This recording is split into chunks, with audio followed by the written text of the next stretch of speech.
रागनी रक्षाबंधन में मायके आई हुई थी। वैसे तो उसका कोई मन नहीं था मायके आने का, लेकिन उसकी सास ने जोर डाला कि तेरा पहला रक्षाबंधन है, तू मायके नहीं जा रही। तो वह अपनी सास से क्या बोलती, इसलिए चुपचाप मायके आ गई थी।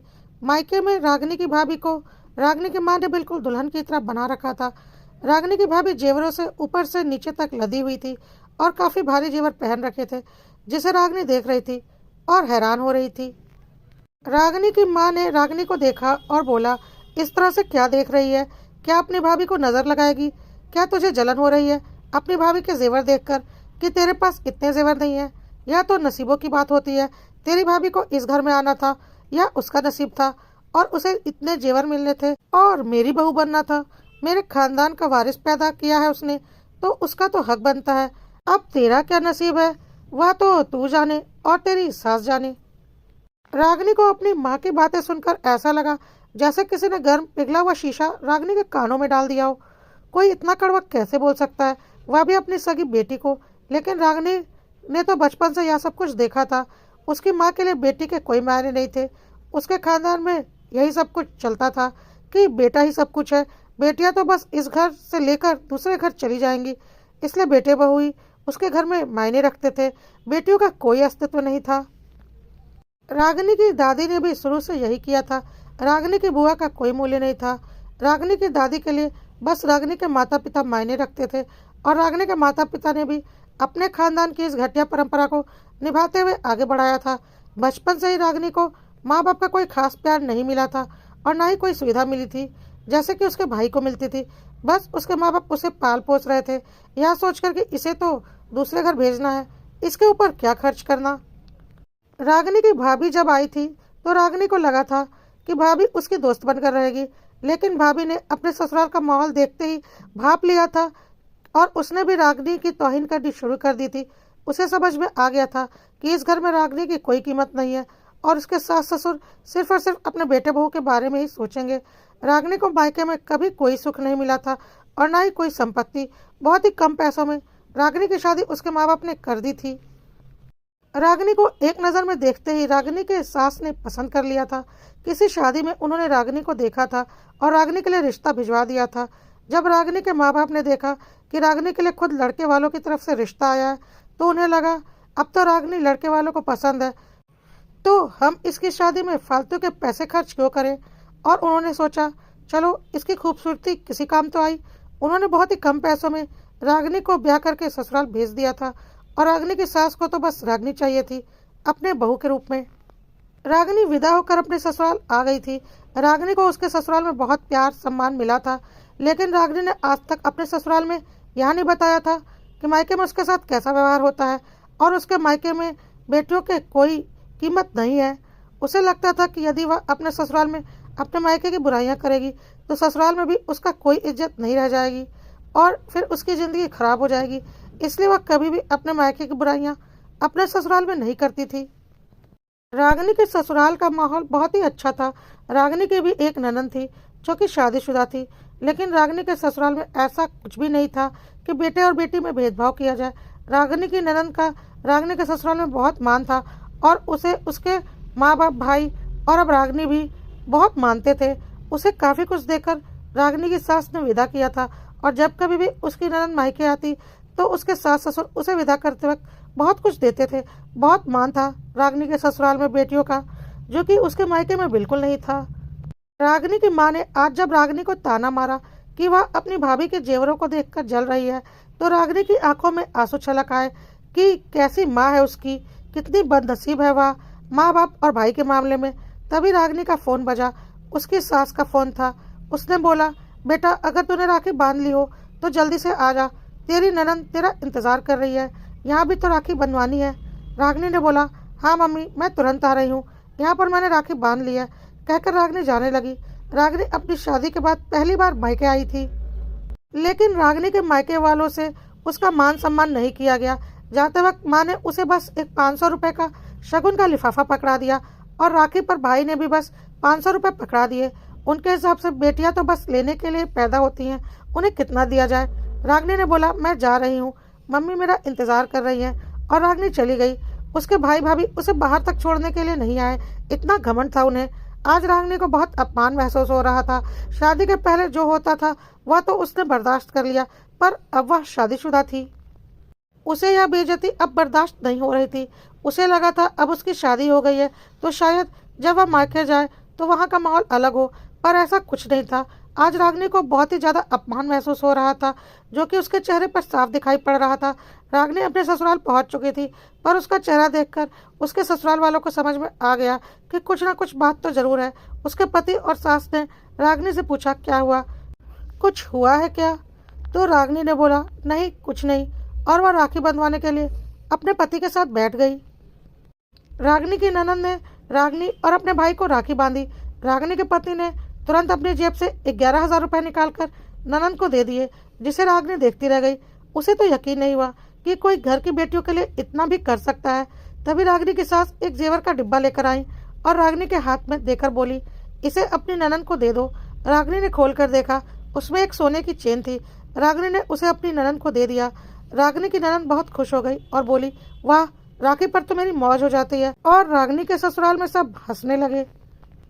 रागिनी के ससुराल का माहौल रागिनी के मायके से बिल्कुल अलग था। रागिनी की ननद को काफी कुछ देकर रागिनी के सास ससुर ने विदा किया था, और आज भी जब वह आती थी तो उसका बहुत सम्मान किया जाता था। रागिनी को यह सब कुछ बहुत अच्छा लगता था और लगता था कि चलो कम से कम किसी घर की बेटी तो सुखी है। पर आज रागिनी का चेहरा किसी भी तरह से चमक नहीं रहा था। वह लाख चाह रही थी कि उसका दुख चेहरे पर न आए और अपने दुख को छुपाना चाह रही थी, पर उसके चेहरे पर वह दुख झलक ही जा रहा था। रागिनी किचन में पूड़ियाँ तल रही थी। तभी रागिनी की सास पीछे से आई और बोली, बेटा बता दे तेरे दिल में क्या है? रागिनी ने बोला, नहीं मम्मी, कुछ भी नहीं, बस ऐसे ही। तो रागिनी की सास ने बोला, हाँ, शादी के बाद पहली बार मायके गई थी ना, और तुरंत वापस आना पड़ा, इसलिए तेरा चेहरा उदास हो गया होगा। रागिनी ने बोला, हाँ यही बात है, और उसने शुक्र मनाया कि चलो उसके मुंह से बात तो नहीं निकली। तभी रागिनी की ननद किचन में आ गई और बोली, भाभी, आपको आपके भाई ने क्या दिया, मुझे भी दिखाइए ना। आपकी तो शादी के बाद पहली राखी थी, आपको तो बहुत कुछ मिला होगा, मुझे भी देखना है, जल्दी दिखाइए। रागिनी की सास ने बोला, जा बहू, उसे दिखा दे तुझे क्या मिला है, नहीं तो वह नहीं मानने वाली। रागिनी को समझ में नहीं आ रहा था कि वह क्या बोले। रागिनी चुपचाप अपने कमरे में आ गई। पीछे पीछे उसकी सास और ननद भी आ गई, यह देखने के लिए कि रागिनी को राखी पर क्या मिला है। रागिनी का पति पहले से ही कमरे में था। रागिनी की ननद ने बोला, अरे भाभी, खड़ी क्यों हो, जल्दी दिखाओ, मेरे से तो इंतजार नहीं हो रहा। रागिनी फिर भी चुपचाप खड़ी थी। तो रागिनी के पति ने बोला, अरे जो बोल रही है दिखा दो ना, चुपचाप खड़ी क्यों हो, ऊपर से तुम्हारा चेहरा भी बिल्कुल उतरा हुआ है। अब तो रागिनी से बर्दाश्त नहीं हुआ और वह जोर जोर से रोने लगी। उसने अपने पर्स में से 500 रुपये का नोट निकाल कर दिखा दिया, यही मिला है मुझे मेरे मायके से राखी पर, और फिर जोर जोर से रोने लगी। रागिनी के ससुराल वाले घबरा गए कि रागिनी इस तरह से रो क्यों रही है। उन्हें लगा कि शायद रागिनी को 500 रुपये मिलने की वजह से बुरा लगा है। तो रागिनी की सास ने समझाया, अरे बेटा, क्या हुआ, हो सकता है इस वक्त तेरे भाई का बजट ना हो, इसलिए उसने 500 रुपये दिए हैं, इसमें रोने वाली क्या बात है, हमने तो ऐसे ही मजाक में देखने वाली बात कही थी, तूने तो दिल पर ले लिया, कोई बात नहीं, अगली राखी पर देगा तेरा भाई, और अपनी बहनों को तो देते ही हैं। तो रागिनी ने बोला, नहीं मम्मी, ऐसा कुछ नहीं है मेरे मायके में, और मुझे कभी नहीं अपने मायके से कुछ मिलने वाला। मेरे मायके वाले आप लोग जैसे नहीं है, वह बहुत ही घटिया और नीच लोग हैं। यह तू अपने मायके के बारे में कैसी बातें बोल रही हो? रागिनी ने बोला, मैं जो भी बोल रही हूँ बिल्कुल सही बोल रही हूँ। और रागिनी ने बचपन से लेकर आज तक की सारी बात अपने ससुराल वालों को बता दी और बोला, इसीलिए मैं यह सब बातें नहीं बोलती थी, क्योंकि मुझे लगता था कि अपने मायके की बुराई करके मैं ससुराल की भी नहीं रहूंगी और मुझे यहाँ से भी प्यार सम्मान मिलना बंद हो जाएगा। इसलिए मैं अब तक बर्दाश्त कर रही थी, लेकिन अब बर्दाश्त नहीं होता। आज मैंने सारी सच्चाई बता दी। साथ ही रागिनी ने यह भी बात बता दी कि आज कैसे उसकी माँ ने उसे ताना मारा कि वह अपनी भाभी के जेवर देखकर जल रही है। रागिनी की सास ने जब यह सुना कि उसकी माँ ने उसकी बहू को ताना मारा कि वह अपनी भाभी के जेवर देखकर जल रही है, तो रागिनी की सास के तन बदन में आग लग गई। और रागिनी की सास ने बोला, तुम्हारी माँ की हिम्मत कैसे हुई तुम्हें इस तरह से ताना मारने की, तुमने पलट कर जवाब क्यों नहीं दिया? रागिनी ने बोला, मैं क्या बोलती, वह लोग 4 बातें और सुना देते। तो रागिनी की सास ने बोला, यदि मुझे पता होता कि सर से लेकर पाँव तक जेवर डालकर ही बहू पर प्यार जताया जाता है, तो मैंने तुझे भी तेरे भाभी से दुगने जेवर पहनाए होते। पर मुझे तो लगा आजकल यह सब कुछ फैशन में नहीं है, इसलिए तुझे एक सिंपल सी चेन और इयररिंग्स में जाने दिया। रागिनी को उम्मीद नहीं थी कि उसके ससुराल वाले इस तरह से उसका साथ देंगे। वह अपनी सास के गले लगकर रोने लगी। रागिनी की ननद ने बोला, भाभी आप रोइए मत, आपके मायके वालों को माकूल जवाब दिया जाएगा। उन्हें भी तो पता चले कि उनकी बेटी उनकी बहू से ज्यादा भाग्यशाली है और उनकी बहू से कहीं ज्यादा बड़े घर में ब्याही गई है। अभी उन्हें पता ही कहाँ है कि हमारे पास क्या है और क्या नहीं। उन्होंने तो बस उतना ही देखा है जितना उन्हें दिखाया गया है। रागिनी की सास ने बोला, हाँ बहू, तेरी ननद सही बोल रही है। भगवान की दया से हमारे पास रुपए पैसों की कोई कमी नहीं है, पर हम उसका कभी दिखावा नहीं करते। रागिनी के ससुर जी भी तब तक कमरे में आ चुके थे और उन्होंने बोला, हाँ बहू, भगवान की दया से हमारे पास बहुत कुछ है जो कि मैंने खुद कमाया है, और इसके साथ साथ पुश्तैनी जमीन जायदाद भी मेरे पास बहुत है। लेकिन हमारा मानना है कि दिखावा करने से कोई फायदा नहीं होता। लेकिन जब तुम्हारे भाइके वाले ही ऐसी नीचता कर सकते हैं, हमारे घर की बहू को ऐसी बात बोल सकते हैं, तो उन्हें तो जवाब देना बनता है। और उन्होंने रागिनी की सास से बोला, मेरी बहू के लिए एक से एक भारी जेवर बनवाओ, या अगर पहले से है तो उन्हें निकलवाओ। ऐसे जेवर होने चाहिए कि दुनिया देखती रह जाए। रागिनी की सास ने बोला, जी बिल्कुल। रागिनी ने अपने ससुराल वालों से बोला, आप लोग क्या करने वाले हैं? तो रागिनी की ननद ने बोला, नवंबर में आपकी शादी की पहली सालगिरह है और हम उसे अच्छे से मनाने वाले थे, लेकिन अब आपके मायके वालों का हाल देखकर हम उसे अच्छे से मनाएंगे नहीं, बल्कि उसे शाही अंदाज में मनाएंगे। ऐसी पार्टी करेंगे कि पूरा शहर देखता रह जाएगा। दिखाना तो बस आपके मायके वालों को है, लेकिन करना तो पड़ेगा ही। आखिर आपकी माँ को जवाब जो देना है। आखिर हमारी भाभी को रुलाया है। शादी के पहले उन्होंने जो भी किया वह किया, अब उनके औकात नहीं हमारी भाभी को कुछ भी बोलने की। कहकर रागिनी की ननद एक जोरदार ठहाका लगाकर हंसने लगी और रागिनी भी हंसने लगी। अच्छा बहू, अब तुम जाकर आराम करो, हम चलते हैं। कहकर रागिनी के सास ससुर और ननद कमरे से बाहर निकल गए। रागिनी के पति ने बोला, इतना सब कुछ तुम्हारे दिल में था और तुमने आज तक मुझे भी नहीं बताया। रागिनी ने बोला, मुझे डर लगता था कहीं मैं ससुराल में भी सबके लिए बोझ न बन जाऊं। मुझे अगर पता होता कि मेरे ससुराल वाले सब इतने अच्छे हैं तो क्या मैं नहीं बताती। रागिनी के पति ने बोला, बहुत गलत किया तुम्हारी माँ ने आज तुम्हारे साथ। बहुत गुस्सा आ रहा है मुझे यह सुनकर। उनकी हिम्मत कैसे हुई मेरी पत्नी को ऐसा बोलने की। खैर, इसमें गलती मेरी है। मुझे तुम्हारे साथ जाना चाहिए था तो वहीं पर उन्हें जवाब मिल जाता, लेकिन अब उन्हें जवाब जरूर मिलेगा। अगले दिन से रागिनी की सास ने तैयारियां शुरू कर दी। रागिनी की माँ को जवाब देने के लिए वह रागिनी को लेकर एक बहुत बड़े ज्वेलर के पास गई और बोला, मुझे आज के लेटेस्ट फैशन के हर टाइप के जेवर चाहिए। इतने जेवर चाहिए कि मेरे बहू के कपड़े कम दिखे और जेवर ज़्यादा दिखे, और सारे के सारे बिल्कुल लेटेस्ट और फैंसी होने चाहिए। रागिनी ने बोला, यह आप क्या कर रही है मम्मी, इसमें तो बहुत पैसा लगेगा। तो रागिनी की सास ने बोला, तुम उसकी चिंता मत करो, तुम्हारी दादी सास ने तुम्हारे लिए काफ़ी पुश्तैनी जेवर छोड़े हैं, पर वह इतने पुराने डिज़ाइन के हैं कि तुम शायद उन्हें पसंद ना करो, और वह काफ़ी भारी भी हैं। उनसे ही तुम्हारे लिए नए जेवर बनवाऊंगी। चाहती तो मैं अपने पैसों से भी बनवा सकती थी, लेकिन जब इतने पुश्तैनी जेवर पड़े हुए हैं जो कि मुझे पता है तुम नहीं पहनने वाली क्योंकि तुम्हारी फैशन के हिसाब से नहीं है, तो उन्हें ही क्यों ना ट्रेंडी बनवा दिया जाए ताकि तुम पहन भी सको। और हम फालतू का पैसा भी उड़ाने में विश्वास नहीं रखते हैं। या तो तुम्हारी माँ को दिखाने के लिए हमें करना पड़ रहा है, जो कि बहुत ज़रूरी है। वैसे भी जो कुछ भी है हमारे बाद तुम्हारा ही तो है। बेटी को तो हमने काफ़ी कुछ देकर विदा किया है और हमें बहुत अच्छे से पता है जब भी वह मायके आएगी तुम दोनों उसे कभी खाली हाथ नहीं जाने दोगे। रागिनी ने बोला, हाँ माँ बिल्कुल, हम ऐसा कभी नहीं होने देंगे। रागिनी की सास ने बोला, हमने शादी में भी तुम्हें काफ़ी जेवर चढ़ाए थे, लेकिन वह सब नॉर्मल ही थे, जैसा कि हर कोई चढ़ाता है, क्योंकि हमने पहले भी बताया हमें दिखावा पसंद नहीं। लेकिन यदि पता होता कि तुम्हारे माँ बाप की सोच ऐसी है तो शादी में ही तुम्हें ऐसे ऐसे जेवर चढ़ाए होते कि उनकी आंखें चुंधिया जाती। लेकिन कोई बात नहीं, अब तुम्हारी शादी की सालगिरह पर उनकी आंखें तुम्हें देखकर पलक झपकना भी भूल जाएंगी। रागिनी की सास ने ज्वेलर से बोला, रागिनी के साथ साथ मेरे बेटे के लिए भी एक अच्छी भारी चेन और एक ब्रेसलेट और काफ़ी हैवी अंगूठियाँ बनाना। सालगिरह तो आखिर उसकी भी है।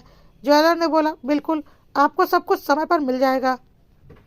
रागिनी के सास ससुर ने काफ़ी बड़ा रिजॉर्ट रागिनी के एनिवर्सरी के लिए बुक किया, और देखते ही देखते एनिवर्सरी वाला दिन आ गया और रागिनी के मायके वाले भी उस पार्टी में आने वाले थे। काफ़ी बड़े पैमाने पर इंतजाम किया गया था।